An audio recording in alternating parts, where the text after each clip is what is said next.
Qual que é a temática desse ano 2025? É um tempo de colher, irmãos. Nós estamos crendo nisso. A palavra que Deus ministrou sobre a vida dos líderes, os pastores dessa igreja, e nós estamos crendo, caminhando sobre essa palavra, porque o Senhor, Ele tem de fato uma colheita muito grande para nós, como igreja, né, como indivíduo aqui neste lugar. Amém?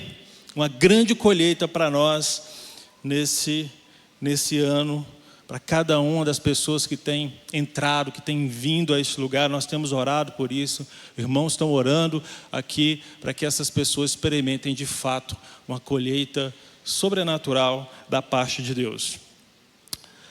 Bem, você já sabe com certeza, mas não custa lembrar. Se você lê a Bíblia, e eu creio que você lê, amém? Levanta a sua mão aí, quem lê a Bíblia? Uma vez por dia, uma vez por semana, uma vez por mês.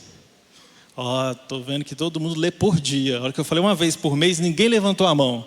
Então, sinal que todo mundo lê pelo menos uma vez por dia, uma vez por semana. E isso é importante porque é isso que nos edifica. A palavra do Senhor, ela é extremamente importante para quem quer ser realmente prevalecente nos caminhos do Senhor. Para quem quer prevalecer, para quem quer vencer, precisa estar de posse da palavra de Deus. A palavra de Deus, a Bíblia, ela foi originalmente escrita para aqueles que viviam ou vivem em uma sociedade agrária. Quando você lê a Bíblia no geral, as pessoas, o contexto ali está sempre relacionado com o trabalho com a terra, está sempre relacionado com o manejo dos animais, do gado, né, das ovelhas, o cultivo de alguma coisa, o cultivo da terra. Então, nós sabemos, você sabe disso, que esse era de certa forma o público-alvo ali naquele momento que a palavra foi escrita, né? Porque era a realidade do momento, era a realidade do mundo, das cidades, do país naquela época, né? Era uma vida basicamente agrícola. Então as parábolas de Jesus também, ela envolve a vida agrícola das pessoas ali, como as pessoas viviam. E não nos surpreende de forma nenhuma, portanto, que a Bíblia contenha, né, muitas referências ao semear e ao colher, né? E nós, quando o Senhor nos deu direção do tempo de colher, justamente porque a Bíblia, a palavra do Senhor, ela está repleta de passagens, de momentos em que nós somos, né, ensinados. O Senhor nos ensina, e Ele nos ensina através dessa vida de cultivar a terra, essa vida de semear, de plantar e de colher. E nós podemos ver isso em vários momentos. Exemplo, Mateus 13, Jesus usa uma imagem de um agricultor que semeia semente em diferentes tipos de solo para nos ensinar o povo daquela época e para nos ensinar hoje ainda, né, sobre como diferentes pessoas recebem a palavra de Deus. Quando o Senhor, Ele fala dessa parábola, Ele está falando sobre diferentes pessoas que recebem a palavra de Deus. E eu oro, e a minha expectativa é que nessa noite você receba a palavra de Deus. Amém? Porque ela está sendo semeada aqui, desde que você entrou, desde o momento em que você entrou aqui neste lugar, a palavra do Senhor está sendo semeada neste lugar. Que você possa receber ela no seu coração nessa noite, você possa sair daqui ainda mais cheio da vida de Deus, ainda mais cheio da unção, da presença de Deus, para que lá fora nós possamos expressá-lo. Em Salmos 23, Davi, que também era um pastor, ele descreve Deus como um pastor que cuida de suas ovelhas. É uma metáfora profundamente ligada ao pastoreio, né, o cultivo, né, e o manejo com os animais, como eu disse, as ovelhas, com o gado e etc. Em Mateus 9 também nós vemos, 9 versículo 37 mais precisamente, Jesus usa a imagem da colheita para falar sobre a necessidade de mais pessoas para espalhar, para pregar o Evangelho. O Senhor, nesse versículo, Ele fala sobre isso, que a colheita é grande. Nós precisamos de quê? Fala, trabalhadores, ceifeiros. Então, o Senhor, Ele, em vários momentos, Êxodo, capítulo 23, 19, Provérbios 3, 9, também, os israelitas eram instruídos a oferecer o quê? As primícias, o primeiro fruto da colheita, como forma de quê? O que nós acabamos de fazer aqui? Quando você oferta, quando você traz o seu dízimo, você está fazendo o quê? Você está adorando ao Senhor. Fala aí, eu estou adorando. Estou adorando, nós estamos adorando ao Senhor. Nós estamos adorando e nos colocando com um coração grato diante de Deus. Porque como o Cristiano falou bem, não é uma troca. Nós estamos aqui para agradecer a Deus por tudo que Ele tem feito e ministrado sobre as nossas vidas, irmãos.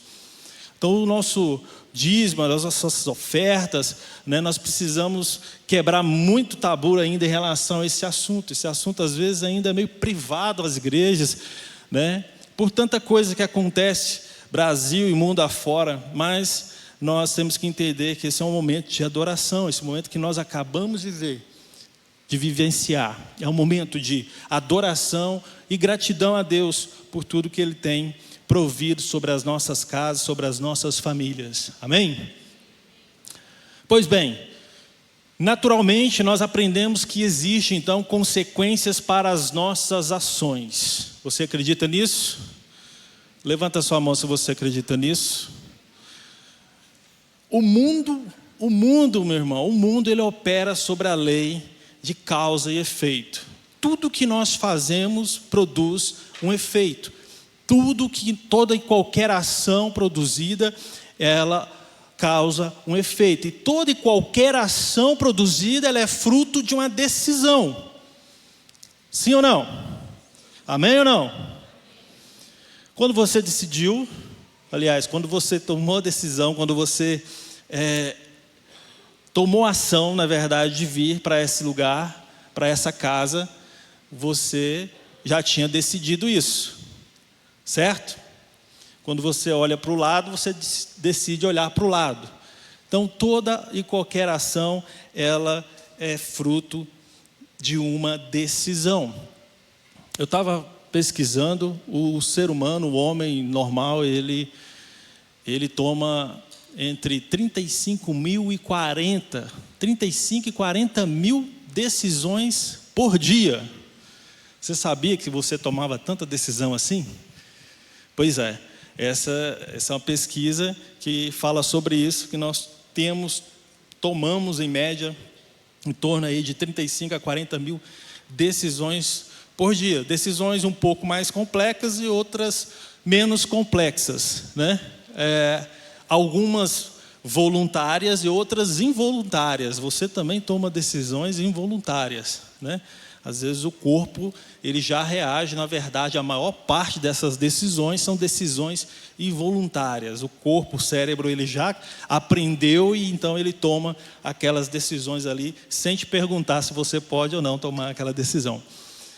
Bem, toda vez que nós escolhemos uma ação, nós também escolhemos, com base nisso, as consequências. Porque toda ação tem uma consequência.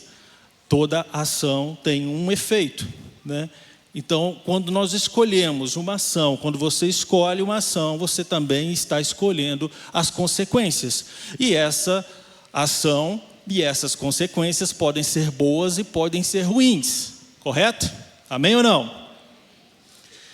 É uma premissa, irmãos, é uma premissa ou um princípio de vida, que colhemos o que nós plantamos. Tomar a decisão de plantar é o que nós fazemos. Mas nós precisamos também decidir colher. O fruto do plantio, daquilo que você plantou, vai ser aquilo que você colher, o fruto, é fruto daquilo que você plantar. Gálatas 6 vai dizer que aquilo que nós semearmos, isso também nós colheremos. Amém? E a pergunta que já começa para nós é: o que nós temos semeado? O que você tem semeado? Porque se você sabe o que você semeia, você sabe também o que vai colher. Talvez para nós, goiano aqui, menino que viveu nas ruas aqui, apanhando manga no pé do vizinho, vai saber, quando você planta uma manga, você colhe o quê? Manga, né? Não planta uma manga e colhe mamão, né? E colhe melancia. Você colhe manga. Se você planta manga, você colhe manga. O que você tem plantado? Qual tem sido o seu plantio? E algo interessante que nos tem vindo nesses dias é que nós vivemos ciclos contínuos de plantio e de colheita, plantio e colheita. Não é porque o ano de 2025 é o ano que nós vamos colher que nós não vamos plantar. Nós estamos plantando, nós estamos colhendo, mas estamos também plantando. Esse ciclo ele não para. E eu quero falar sobre alguns princípios que nós aprendemos e que são importantes, são cruciais para que nós possamos colher em Deus tudo aquilo que Ele tem feito frutificar para a nossa vida. Você quer colher aquilo que o Senhor tem frutificado, aquilo que o Senhor tem para a sua vida? Amém? Eu creio, eu quero colher em Deus todas as coisas que Ele tem para nós. Nós cremos numa grande colheita. Bem, um adendo. Eu sei que hoje talvez você saiu da sua casa, veio esse lugar com uma expectativa grande. Eu também vim com uma expectativa muito grande em Deus. Você veio aqui com a expectativa de que Deus faça algo ao seu respeito. Eu não sei qual que é a situação sua circunstância, o problema que você passa hoje, mas eu tenho quase certeza que você saiu da sua casa com essa expectativa de que Deus faça algo, de que Deus mova a seu respeito nessa noite. Mas eu quero te dizer um negócio, e talvez isso vai contrariar um pouco o seu coração. Ele não vai fazer nada. Deus não vai fazer nada. Você veio, nós viemos com expectativa, mas Deus não vai fazer nada. Você sabe por quê? Você já deve ter ouvido eu falar isso. É porque Ele já fez. Fala assim, Ele já fez. Ele já fez, meu irmão. É por isso que Ele não vai fazer nada. A sua expectativa, ela não vai ser frustrada por completo. Mas, às vezes nós viemos e a gente vem para a igreja com essa expectativa, né? Uma necessidade, um problema que está sendo vivenciado, que Deus faça algo a nosso respeito, Deus faça algo a nosso favor. Mas eu quero te dizer, Ele já fez, Ele já realizou. Mas e aí, o que eu preciso fazer então? O que nós precisamos é nos posicionar para colhermos. Nós precisamos nos posicionar diante daquilo que o Senhor já fez. Nós precisamos, nesses dias, nos posicionarmos para colher. A colheita, pastor Júnior tem dito isso aqui, eu vou repetir. A colheita é resultado de uma ação. Qual que é a ação? Colher. Fala, colher. Então a colheita é resultado de uma ação, né? É bem clara assim, tão claro que às vezes a gente fica na dúvida, respondo colher ou não, mas é isso mesmo. Colheita é resultado de uma ação. Que ação é essa? A de colher. Nós temos aprendido isso aqui. Talvez não, esse na verdade é o primeiro princípio que nós precisamos guardar nessa noite, nesses dias. O posicionamento. Como nós temos nos posicionar. E aí você nessa noite me pergunta, como que eu me posiciono? eu quero ir para dois pontos práticos de como nós nos posicionarmos. Abre aí a sua Bíblia, se você tiver com ela na mão, em João 4,35.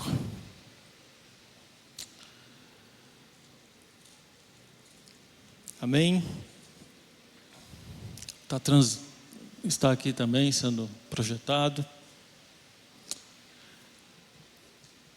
João 4,35, Jesus diz assim: vocês não dizem daqui a 4 meses, quantos meses, irmãos? Haverá colheita? Eu lhes digo, abram os olhos. Diz aí para o seu irmão, abra os olhos, meu irmão. Abra os olhos. Abram os olhos e vejam os campos. Abram os olhos e vejam os campos. Eles estão maduros para a colheita. Então, como que nós colocamos em prática esse primeiro princípio do posicionamento, irmãos? Erguendo os olhos. Erguendo os olhos está falando só de um ato físico de levantar a cabeça ou abrir os olhos? Não, isso também, mas vai muito mais além, tá? Quando nós estamos falando quando o Senhor fala aqui de erguer os olhos, Ele está falando de nós olharmos com a ótica de Deus. Por quantas vezes você, diante das situações, diante dos problemas que você tem enfrentado, consegue olhar para esse problema, para essa situação, como Deus olharia, como o Senhor Jesus olharia? O que faria Jesus é a pergunta que vem na minha mente e na sua mente diante das situações. Precisa ser, irmãos. Se nós queremos nos posicionar nesses dias para colhermos em abundância tudo aquilo que o Senhor tem para as nossas vidas, nós precisamos olhar como Jesus olharia, como Jesus olha, como Deus olha para as circunstâncias, para as pessoas. Isso é algo extremamente importante para nós. E aqui ele fala de uma outra questão, que é o tempo de Deus. É nós conseguirmos entender, através desse olhar, através desse levantar os olhos, nós entendermos o tempo de Deus para nós. Entendermos o tempo de Deus em relação àquela circunstância, em relação àquela situação. Às vezes nós que somos imediatistas queremos para o nosso tempo, mas estamos olhando com a nossa ótica e com o entendimento que nós temos de tempo, de quando é o tempo certo. Mas o Senhor aqui, Ele nos chama a olharmos para entendermos o tempo de Deus, o kairós de Deus, o momento oportuno, o tempo certo. Esse é o tempo que o Senhor tem para as nossas vidas. E o desafio aqui para cada um de nós é olhar como Jesus olharia. É termos essa ótica. Como que nós teremos então, Rômulo, como que nós teremos a ótica? Como que eu faço para ter a ótica? Se nós estamos falando de questões práticas, para um posicionamento em Deus, quando nós falamos de levantar os olhos, o que seria uma ação, uma decisão, que nós falamos no começo, prática? O que seria? Para que nós possamos enxergar como Ele enxerga, para que nós possamos entender o tempo como Ele entende, nós precisamos, irmãos, ter os pensamentos de Jesus. Nós precisamos pensar como Jesus, nós precisamos pensar como Ele pensa, nós precisamos pensar como Deus pensa. Mas mais uma vez ainda falta algo prático aí. Como que eu penso? Como que eu faço para pensar como Deus pensa? Eu vou te dizer e você vai dizer aí para o irmão do lado. Diz aí, pega no braço dele, não dorme não, que eu estou terminando daqui a pouquinho. Se dormir aqui, depois eu vou contar para o pastor Júnior. Fala aí, pega no braço do seu irmão, fala para ele. Fala aí, fala alto, vamos lá. Estando nele.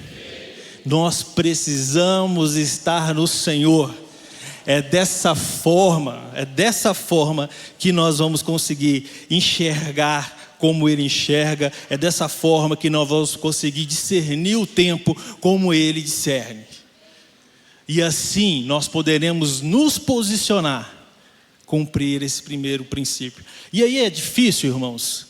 É prático demais. É ter uma vida com Deus. Em muitos momentos, a minha vida foi transformada quando eu comecei no Evangelho. A minha vida cristã, ela tomou uma outra forma, outro nível, quando eu entendi isso. Quando eu entendi a importância do meu relacionamento, do nosso relacionamento com o Senhor. Então, por várias vezes, ou então todas as vezes, possivelmente você vai me ouvir falar sobre isso quando eu tiver a oportunidade. Porque é isso que nos vai levar a ter a ótica, a pensarmos como Ele e a discernirmos o tempo como Ele discerne. É estando nele. E para estar nele é preciso cultivar um relacionamento de intimidade. Um relacionamento genuíno, verdadeiro e íntimo com o Senhor. Amém? O nosso Deus é um Deus relacional. Ele é um Deus relacional. Ele quer se relacionar, independente de qual seja o seu problema, independente de qual seja a sua dificuldade, independente de qual seja o seu pecado. O Senhor, quando Adão e Eva cometeram o pecado, quando Adão e Eva se esconderam, Deus veio. Você acha que Deus não sabia o que tinha acontecido? É lógico.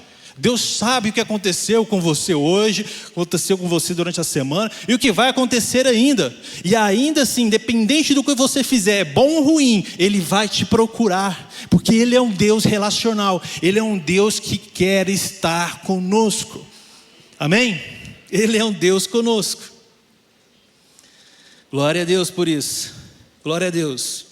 Então nós precisamos entender que para nos posicionarmos, nós precisamos erguer os nossos olhos e observar: os campos já estão brancos. O tempo não é o tempo que eu ou que você pensa, é o tempo que Deus quer. Outro ponto importantíssimo para quem quer se posicionar para a colheita é agir em fé.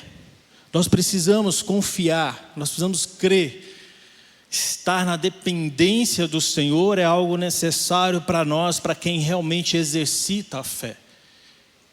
Estar na dependência, esperar é uma virtude que muitas vezes nós não temos e nós não queremos, porque esperar é ruim, esperar às vezes é dolorido, mas ela muitas das vezes é necessária para quem age, para quem está agindo em fé. Obedecer ao Senhor também é uma atitude, uma decisão de quem age em fé, um coração grato, em gratidão, com esperança.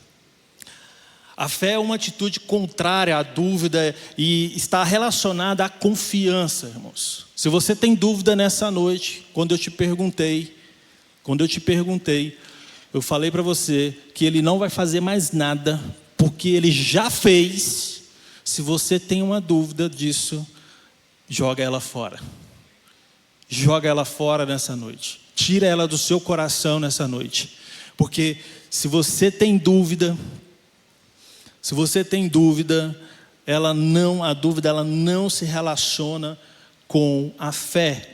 Ela não se relaciona com um agir em fé. A fé é uma atitude contrária à dúvida.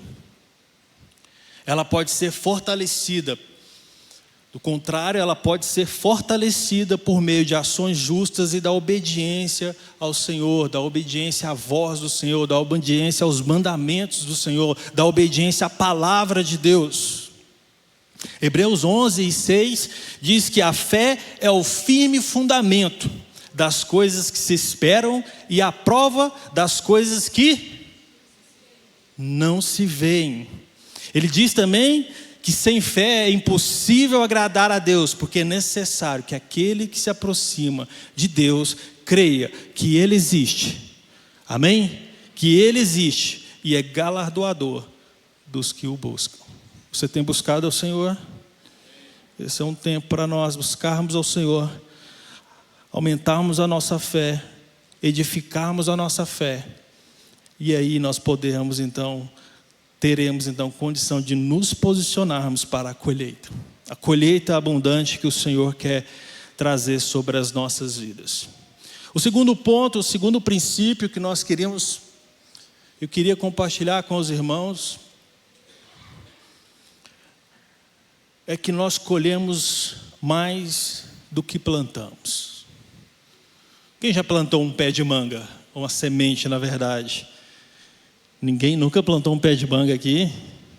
Jesus amado, vocês já plantaram? O que vocês já plantaram? Milho? Já plantou milho aí?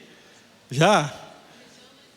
Feijão na escola? O Wagner é de uma geração mais nova, né? Os cabelos grisalhos dele, mas ele é de uma geração mais nova, tá, gente? Então ele plantou feijão na escola, né? Aquele que você coloca no copinho, espera florescer ali o ramo e tal, até dar uma...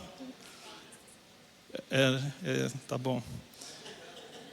Interessante. Colhemos mais que plantamos. Quando você planta uma manga, mas todo mundo aqui já chupou uma manga, né? Não é possível. Tem gente que não gosta de manga? Pelo amor de Deus. Se você não gosta de manga, não é desse planeta não, hein? Lá em casa os meninos gostam de manga. A esposa faz salada de manga, corta tudo, caroço ainda, depois eles vão lá atrás do caroço ainda, porque os meninos gostam de manga.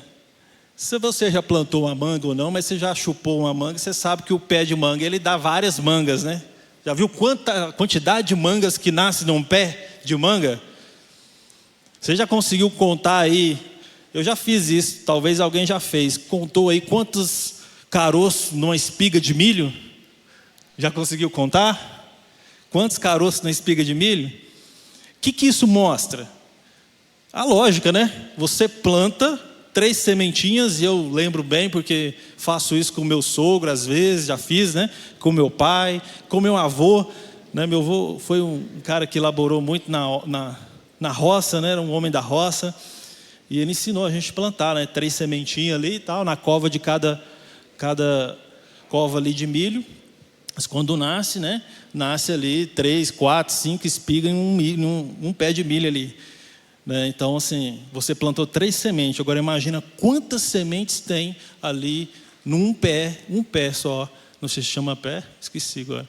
Pé de milho, né? Sei que tem ali as suas 3, 4 espigas, tem cada um. Imagina quantas sementes, quantos caroços de milho tem ali. Então, nós sempre vamos colher mais que plantamos. Preste bem atenção, porque por um lado é muito bom, e por outro é muito ruim, porque nós colhemos o que nós plantamos, certo? Nós colhemos o que plantamos. Se foi ruim, pode ser que nós tenhamos que colher ruim. Se plantamos bom, vamos colher bom. Em outras palavras, a lei da semeadura, que é o que nós estamos falando aqui, ela está intrinsecamente colada, uma palavra mais fácil, com a lei da multiplicação. Quando você planta 1, 2, 3 sementes, nasce um monte de outras sementes. Nasce várias espigas de milho, nasce várias mangas. Quando você planta uma semente de melancia, né, aquela corda de melancia dá várias melancias. Então entenda, é algo que nós precisamos entender. A gente sabe, mas talvez não parou para pensar ou para refletir. Se nós plantamos, vamos colher muito mais do que nós plantamos. Jesus falou da semente que produziu a 100, a 60 e a 30 por 1. Mateus capítulo 13, 8 diz isso. Ou seja, um grão de trigo produz uma espiga inteira de grãos. Eu experimentei muito isso na família, quando ainda muito novo, estava vindo, a gente acabado de mudar aqui para Senador Canedo, para o Jardim das Oliveiras ali, um mundo velho de barraca, de lona, só aquela poeirona, coisa linda, maravilhosa. Hoje está essa belezura que está aqui, Mas no começo era um negócio um tanto quanto assim atípico, diferente, para não dizer outras coisas, né? E a gente tinha costume, né? Tinha um lote grande em casa e o pai plantava mandioca no fundo do quintal, bananeira, né? Plantava milho para fazer pamonha uma vez por ano. E eu experimentei isso muito aqui, experimentei isso muito na convivência com o meu avô materno, né? Ele também tinha essa prática e a gente acabou aprendendo bastante, podendo experimentar isso na prática, né? Ver uma semente se multiplicar, ver essa lei da multiplicação acontecendo, né? Uma semente se multiplicando a 100, a 60 e a 30 por 1. Isso é muito bom. É por isso que hoje as escolas, para a galera mais nova, as escolas colocam esse tipo de ação, né, para as crianças, porque as crianças não tiveram essa experiência. Eu acho que é de extrema importância que as crianças entendam isso e vivenciem isso na prática. Para mim foi muito bom mesmo. Então entenda, você sempre vai colher mais do que você planta. Pode ser, e eu torço e eu oro para que sejam sempre boas sementes que você esteja plantando, para que você colha bons frutos. Mas e aí, às vezes, nós não entendemos por que tanta miséria acontece, tanta coisa ruim acontece, irmãos. É porque a colheita, geralmente não, ela é maior do que nós plantamos. Então, plante coisas boas. Plante coisas boas. Amém? Bem, o terceiro ponto que eu queria compartilhar com os irmãos, terceiro princípio aqui, e que talvez é o mais importante para nós nessa noite, está mais relacionado ainda com o tema de colhendo para as gerações, é que quando você colhe, quando nós colhemos, eu e você colhemos, nós não colhemos só para nós. Nós não colhemos só para nós. A bênção de Deus vem geralmente para o mundo inteiro. Por quê? Como que você diz isso? O sol não nasce para todo mundo? Mateus 5,45, a chuva não cai sobre todos? A bênção do Senhor está sobre todos. A bênção do Senhor está sobre você. Amém? Você crê nisso? A bênção do Senhor já está sobre a sua vida. Eu creio nisso. Nós não somos do povo que corre atrás da bênção. A bênção é que está sobre nós, ela que corre atrás de nós. Nós somos abençoados por natureza. Mas não a natureza pecaminosa, mas a natureza transformada, a natureza que recebeu o Senhor Jesus como Salvador da sua vida e transformou, e hoje faz você poder viver e ter uma vida abundante. Nós temos vida abundante porque Ele nos amou, porque Ele decidiu se dar, Ele decidiu ser uma semente plantada, para que nós hoje experimentássemos o quê? Vida. E como eu disse, quando você planta uma semente, mas colhe várias outras. Quando você colhe muito mais do que plantou. E hoje é por isso que nós podemos dizer que colhemos vida em abundância, porque Ele se deu, Ele como semente, foi lançado nessa terra para que nós hoje experimentássemos dessa vida abundante. Amém? Glória a Deus. Em alguns casos específicos, a bênção de Deus também vem, mas especialmente para aqueles de sua escolha. Nós temos o caso de Isaac, lá em Gênesis 26:12, que diz que Isaac semeou uma colheita e recebeu quanto? 100 vezes mais em uma estação, em uma única estação. Isaac colheu 100 vezes mais. Pessoas próximas de você, eu quero te dizer, preste atenção. Pessoas próximas de você, elas vão ser abençoadas, elas vão ser impactadas, elas serão impactadas por sua colheita, por aquilo que você está colhendo. O que você está plantando? Segundo, o que você está colhendo? Porque é isso que você está colhendo, que quando você está plantando, poucas pessoas veem, né? Poucas pessoas veem você colocando a semente, poucas pessoas veem você, né, abrindo ali a eira para colocar os grãos, poucas pessoas veem você colocando lá a semente da melancia. Você não vê muito fácil, principalmente se o plantio é manual.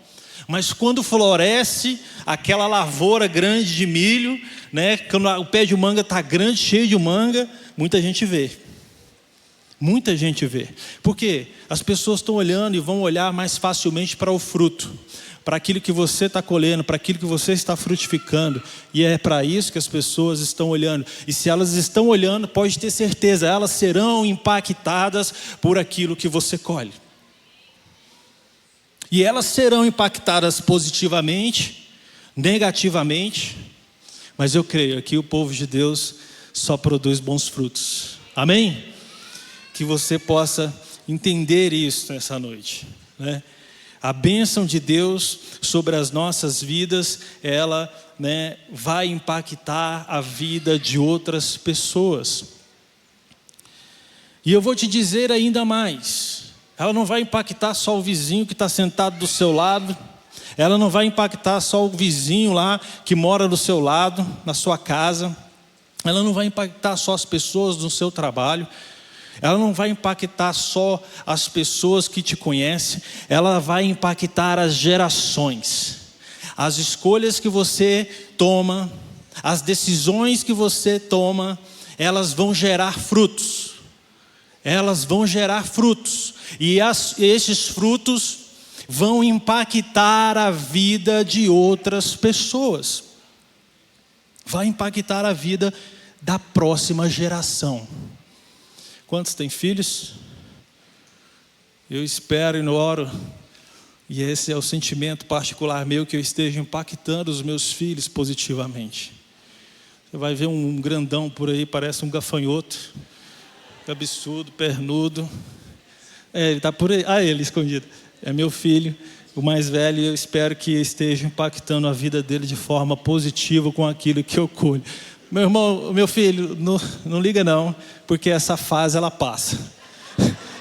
Eu sei que eu vivenciei isso aí, eu sei que ela passa, né? Melhora, dá uma melhorada. Nós tive também por essa idade, parecia um gafanhoto, as pernas, as pontas dos dedos tudo grande, a orelha crescia mais que a outra. Mas o Senhor foi misericordioso, Deus foi bom, né? Prova que, olha, com 13, 14 anos eu conheci a minha esposa, a Julie, e Deus operou um milagre poderoso. Pensa um milagre grande, irmãos. Aí você multiplica ele 10 vezes mais, porque eu era terrível, irmãos. Parecia uma taboca assim, emborcada. O negócio era... Hoje está melhor um pouquinho, né, Wagner? Está melhor, né, o Pereira? O Pereira, conheci o Pereira quando cristiano, na 5ª série. Ele sabe como é que é. 5ª série. Então, melhoramos, graças a Deus. Graças a Deus. E jovens, não perca a oportunidade. Adolescentes, esse é o tempo. Esse é o seu tempo. Não perca a oportunidade de estar no Reino 18+, estar no Reino Teens. Esse é o seu tempo. É o tempo que o Senhor escolheu para você ser parte da geração que estabelece o reino dele nesse lugar. Tá? Ele está estabelecendo o reino dele nesse lugar e através da sua vida. Então, aproveite esse momento. Não combinei com a Alessandra, a leu um versículo aqui da palavra, mas é algo que está relacionado com isso e eu queria ler também. Então entenda, antes de lermos, entenda, a sua vida, aquilo que você colhe, vai sim tocar a vida de outras pessoas, vai impactar a vida de outras pessoas. E aí cabe a pergunta para cada um de nós, dos mais novos aos mais experientes: como é que a sua vida está tocando, impactando a vida de outras pessoas? A palavra do Senhor, então, como foi dito aqui pela Alê mais cedo, Salmo 145, 3-7 diz: grande é o Senhor e digno de ser louvado. A sua grandeza não tem limites, uma geração contará a outra a grandiosidade dos teus feitos. É isso que vai acontecer, irmãos.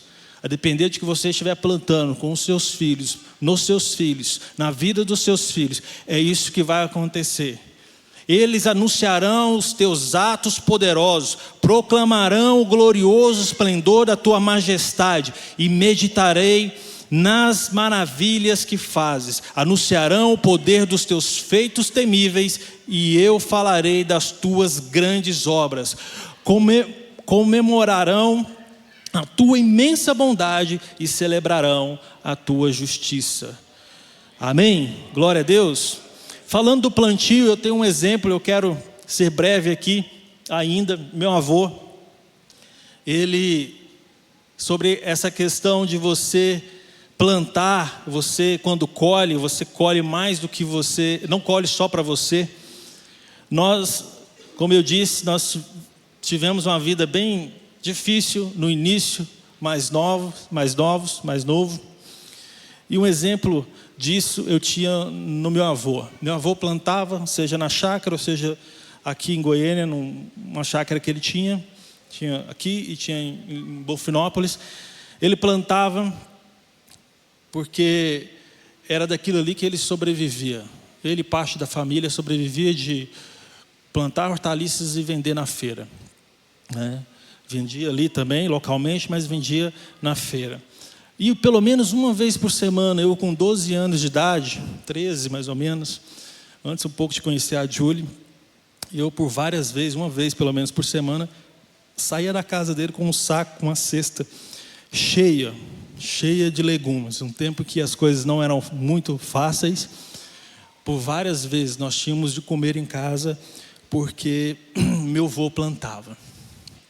Porque ele plantava, mas não plantava só para ele. Quando ele plantava, ele colhia, e colhia para ele, colhia para a família inteira, colhia para nós também, né? Tempos difíceis, mas tempos que nos ensinaram bastante. Passar debaixo do ônibus parecendo um grilão, com um gafanhoto com as pernas compridas, né? Era difícil. De vez em quando o cobrador colocava o pé e falava: não, você já está grande demais, pode não. Passava uma vergonha danada, irmãos. Mas eu passei a entender aí que quando nós colhemos não só para nós colhemos para outras pessoas e podemos impactar a vida de outras pessoas. É desse evangelho que nós temos ouvido falar nesse lugar. Esse evangelho que vai além das quatro paredes. Como? Através de cada um de nós, que impactados pela vida de Deus, sendo vivida em nós, somos os seus pés.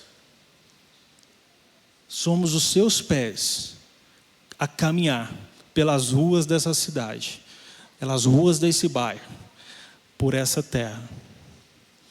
O evangelho que é uma mensagem sem precedentes, sem medida.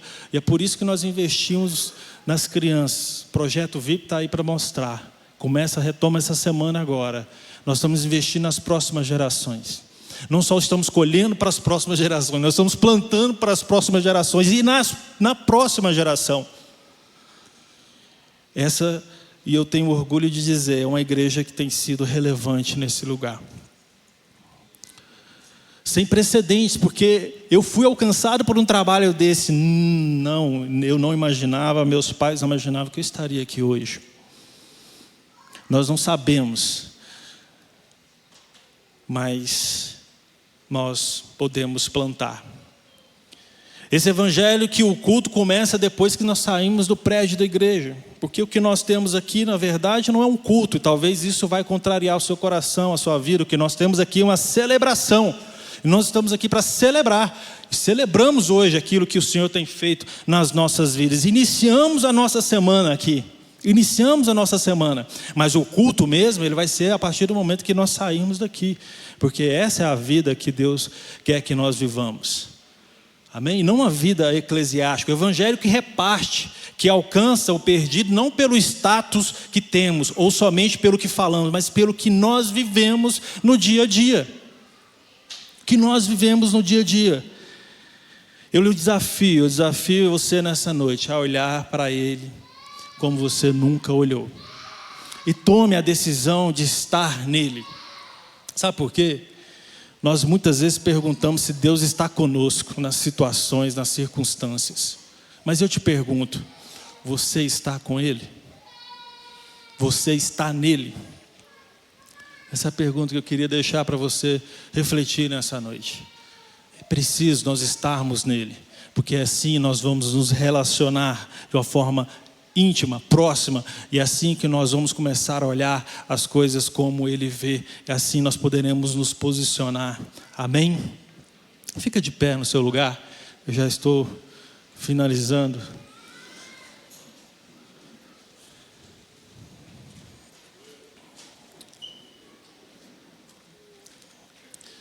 E eu queria nessa noite fazer um desafio. Nós falamos aqui que é necessário, é indispensável nós termos um relacionamento, ou cultivarmos um relacionamento com o nosso Deus, com o Senhor. E se você nessa noite, porventura,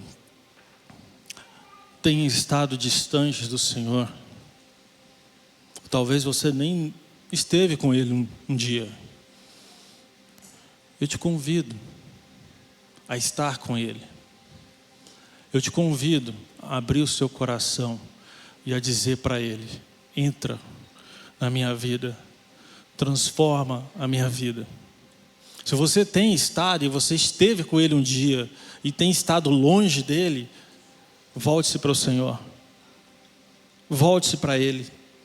Fala para Ele nessa noite que você quer. Levanta a sua mão e fala para Ele: Deus, eu quero voltar para os teus braços de amor. Eu quero estar contigo. Eu quero estar no Senhor. Não é só o Senhor mais com você, meu irmão, porque com você Ele já está, e a Bíblia diz que Ele nunca te deixaria. Ele nunca nos deixaria. Mas a pergunta é: você está nele? Você está nele? Se você tem estado distante, se aproxime do Senhor. Ele é um Deus que quer se relacionar com você. Ele quer voltar a ter esse relacionamento com você ainda hoje, nessa noite. Uma frase que a pastora Lia fala, e eu guardo ela, coloco ela em caixa alta aqui. Talvez você pode estar tomando essa decisão nessa noite.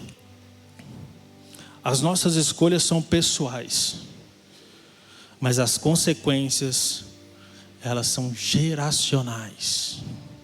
A decisão que você toma hoje de estar próximo do Senhor, de se voltar para Ele, de se entregar, de dar a sua vida a Ele, vai ter impacto para as gerações, para os filhos seus, para os filhos dos seus filhos, para os seus netos, e aí vai. Entenda isso, essa decisão é a decisão que tem consequências geracionais. Amém?